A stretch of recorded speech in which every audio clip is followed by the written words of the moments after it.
Psalm chapter 80 verse 14 says, "Turn again, O God of hosts, look down from heaven and see. Have regard for this vine."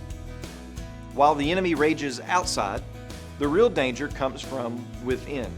The vine, God's people, is just withering, not just because of external attack, but because of internal failure.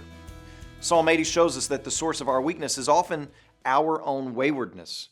So we must resist the temptation to blame only the culture or the government or the media for spiritual decline. Scripture consistently teaches that judgment begins in the house of God. The brokenness that we oftentimes see out there is really just a mirror to the brokenness that's in here. But this psalm doesn't stop at confession. It pleads for restoration. The psalmist asks God to look down and see. There's a deep longing for divine attention. Have regard for this vine, it says. It's a cry for mercy rooted in the knowledge that God once planted and nurtured His people. And if He did it before, He can do it again. Here's some ways that you can turn this devotional into prayer. Lord, expose the sin in me that weakens your work through me. Forgive us for blaming others when the real issue is our own hearts.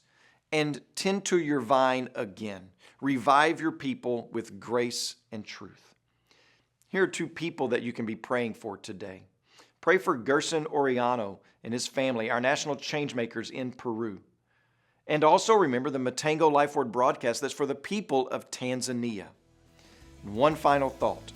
The greatest threat to spiritual vitality, it is not the world outside, it's the sin inside. And only God's mercy and forgiveness can restore us.